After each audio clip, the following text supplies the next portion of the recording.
నమస్కారం. భవిష్యత్ ఉపాధ్యాయులైన మీకందరికీ, అంటే మన టెక్నికల్ టీచర్ సర్టిఫికెట్ శిక్షణ పొందుతున్న ట్రైనీస్ అందరికీ ఈనాటి ప్రత్యేక విశ్లేషణకు స్వాగతం. ఈరోజు మనం ఒక అద్భుతమైన, అత్యంత ప్రభావవంతమైన కాన్సెప్ట్ గురించి మాట్లాడుకోబోతున్నాం. అదే ఆత్మ పరిశీలన విధానం లేదా ఇంట్రస్పెక్షన్ మెథడ్. ఇది మన క్లాస్ రూంలో విద్యార్థుల్లో సెల్ఫ్ అవేర్నెస్, అలాగే ఇంటర్నల్ డిసిప్లిన్ తీసుకురావడానికి ఒక బ్రహ్మాస్త్రం లాంటిది.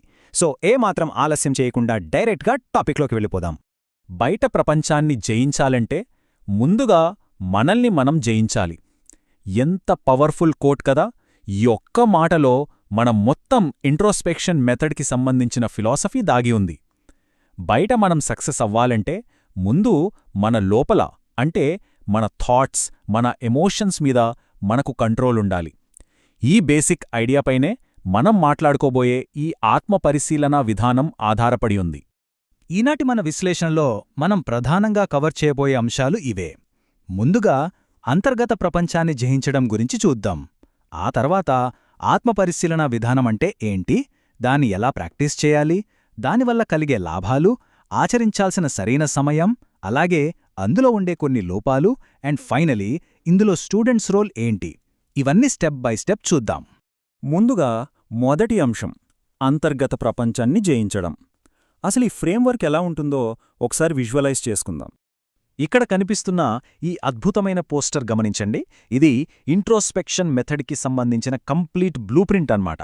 స్వయంగా ఆలోచించు, స్వయంగా మెరుగుపడు అనే నినాదంతో స్టూడెంట్సు తమను తాము ఎలా డెవలప్ చేసుకోవాలో ఈ చిత్రం చాలా క్లియర్గా గైడ్ చేస్తుంది.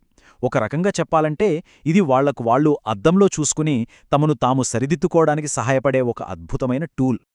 ఇప్పుడు రెండవ అంశం, ఈ ఆత్మపరిశీలన విధానాన్ని నిర్వచించడం మరియు దానికి సరైన పునాదిని ఏర్పాటు చేయడం. అసలు ఈ ఆత్మపరిశీలన అంటే ఏంటి? సింపుల్గా చెప్పాలంటే మన ఆలోచనలు, మన ఫీలింగ్స్, మన మాట్లాడే మాటలు, చేసే పనులు, మన అలవాట్లు, వీటన్నింటినీ మనమే స్వయంగా అబ్జర్వ్ చేసుకోవటం. అలా అబ్జర్వ్ చేసుకుని మనలో ఉన్న ప్లస్ పాయింట్స్ ఏంటి, మైనస్ పాయింట్స్ ఏంటి అని తెలుసుకుని మనల్ని మనం ఇంకా బెటర్గా ఎలా మార్చుకోవాలో గ్రహించే ఒక ప్రాసెస్ ఇది. ఇది ఏదో ఒకరోజు చేసి వదిలేసే పని కాదు, కంటిన్యూస్గా చేసుకునే ఒక ప్రాక్టీస్. మరి ఈ మెథడ్ యొక్క మెయిన్ ఆబ్జెక్టివ్స్ ఏంటి? దీని ముఖ్య ఉద్దేశమేంటంటే స్టూడెంట్స్లో సెల్ఫ్ అవేర్నెస్ తీసుకురావడం, వాళ్ల తప్పుల్ని వాళ్లే తెలుసుకునేలా చేయడం, వాళ్లలో సెల్ఫ్ కంట్రోల్ మరియు డిసిప్లిన్ని పెంచడం. అంతేకాదు, ఒక పాజిటివ్ యాటిట్యూడ్ని, బాధ్యతాభావాల్ని డెవలప్ చేసి వాళ్ల ఫ్యూచర్ గోల్స్ వైపు వాళ్ళని నడిపించడం. టీచర్స్గా మనం గమనించాల్సిందేంటంటే క్లాస్లో ప్యాసివ్గా ఉండే స్టూడెంట్స్ని యాక్టివ్గా, గోల్ ఓరియంటెడ్గా మార్చడానికి ఇదెంతగానో ఉపయోగపడుతుంది. ఇక మూడవ అంశం, ఆచరణలోని 6 దశలు. ఈ థియరీని ప్రాక్టికల్గా ఎలా ఇంప్లిమెంట్ చేయాలో ఇప్పుడు చూద్దాం. ఈ ప్రాసెస్లో మొత్తం 6 స్టెప్స్ ఉంటాయి, అండ్ ఈ సీక్వెన్స్ చాలా సైంటిఫిక్గా ఉంటుంది. ఫస్ట్ స్టెప్, కామ్గా కూర్చోవడం, మైండ్ని రిలాక్స్ చేయడం. సెకండ్ స్టెప్, మనల్ని మనం ప్రశ్నించుకోవడం, నేను ఆ పని ఎందుకు చేశాను అని. థర్డ్ స్టెప్, విశ్లేషించడం, నేను చేసింది కరెక్టేనా అని ఆలోచించడం. ఫోర్త్ స్టెప్, మనలోని మంచి చెడులను ఐడెంటిఫై చేయడం. ఫిఫ్త్ స్టెప్, ప్లాన్ చేసుకోవడం, ఈ తప్పును నేనెలా సరిదిద్దుకోవాలి అని. And finally sixth step, action తీసుకోవడం, అంటే మంచి నిర్ణయాలు తీసుకుని వాటిని అమలు చేయడం. జస్ట్ ప్రశాంతంగా కూర్చోవడం దగ్గర్నుంచి పక్కా యాక్షన్ తీసుకునే వరకు వెళ్లే ఒక బ్యూటిఫుల్ జర్నీ ఇది. నాల్గవ అంశం, ప్రయోజనాలు మరియు దీన్ని ఇంప్లిమెంట్ చేయడానికి సరైన సమయమేంటి. సరే, ప్రాసెస్ ఏంటో తెలిసింది, కానీ దీన్ని ఎప్పుడు ఆచరించాలి? రోజూ పడుకునే ముందు, లేదా ఎగ్జామ్స్ అయిపోయాక, ఏదైనా పెద్ద తప్పు జరిగినప్పుడు, ముఖ్యమైన డెసిషన్స్ తీసుకునే ముందు, కొత్తగా ఏదైనా గోల్ సెట్ చేసుకున్నప్పుడు, లేదా కనీసం వారానికొకసారైనా ఈ ఆత్మపరిశీలన చేసుకోవాలి. ఇలాంటి క్రూషియల్ టైమ్స్లో ఈ అభ్యాసాన్ని ప్రాక్టీస్ చేస్తే రిజల్ట్స్ నెక్స్ట్ లెవెల్లో ఉంటాయి. ఫర్ ఎగ్జాంపుల్, ఒక ఎగ్జామ్ రాశాక స్టూడెంట్ తన పర్ఫార్మెన్స్ని ఇలా అనలైజ్ చేసుకుంటే నెక్స్ట్ ఎగ్జామ్లో ఆ తప్పులు ఖచ్చితంగా రిపీట్ కావు కదా. ఐదవ అంశం, లోపాలను గుర్తించడం. ప్రతి నాణ్యానికి 2 వైపులున్నట్టుగానే దీని గురించి కూడా ఒక బ్యాలెన్స్డ్ వ్యూ తీసుకుందాం. మనం భవిష్యత్ ఉపాధ్యాయులం కాబట్టి కేవలం లాభాలే కాకుండా ఇందులో ఉండే కొన్ని రిస్క్స్ని కూడా తెలుసుకోవాలి. ఒక పక్క ఇది సెల్ఫ్ అవేర్నెస్ని, ఆత్మవిశ్వాసాన్ని, క్రమశిక్షణను అమాంతం పెంచుతుంది, సక్సెస్కి దారి చూపిస్తుంది అనడంలో ఎలాంటి డౌట్ లేదు.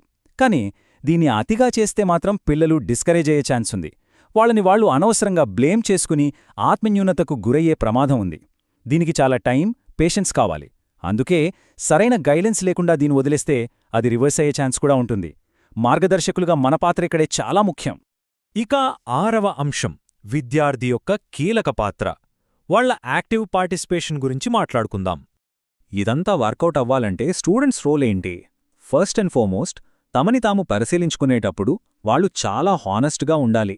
తాము చేసిన తప్పులను యాక్సెప్ట్ చేసే గట్స్ వాళ్లకు ఉండాలి. దీన్ని రెగ్యులర్గా ప్రాక్టీస్ చేస్తూ మంచి అలవాట్లను డెవలప్ చేసుకుని ఏవైతే తప్పులు సరిదిద్దుకున్నారో వాటిని నిజ జీవితంలో అప్లై చేయాలి. సింపుల్గా చెప్పాలంటే స్టూడెంట్స్ తమ పట్ల తాము చూపే ఈ నిజాయితీ మీదే ఈ మొత్తం ఆత్మపరిశీలన విధానం సక్సెస్ ఆధారపడి ఉంటుంది. సో ఈనాటి మన విశ్లేషణను ముగించే ముందు మీకందరికీ ఒక ముఖ్యమైన ప్రశ్న. ఈ ఆత్మపరిశీలన అనేది అద్భుతమైన గ్రోత్నిస్తుందని, అదే సమయంలో సరైన గైడెన్స్ లేకపోతే అంతే దారుణంగా డిస్కరేజ్ చేస్తుందని మనం తెలుసుకున్నాం కదా. మరి భవిష్యత్ ఉపాధ్యాయులుగా ఈ ప్రాక్టీస్ని మీ క్లాస్ రూమ్స్లో కేవలం ఒక పాజిటివ్ ఫోర్స్గా మాత్రమే ఎలా మారుస్తారు? ఇదొక పవర్ఫుల్ వెపన్ లాంటిది, కానీ దాన్ని పర్ఫెక్ట్గా వాడటం మీ చేతుల్లోనే ఉంది. ఈ ప్రశ్న గురించి కాస్త లోతుగా ఆలోచించండి. ఈ విశ్లేషణ మీ అందరికీ ఒక మంచి క్లారిటీ ఇచ్చిందని ఆశిస్తూ సెలవు తీసుకుంటున్నాను.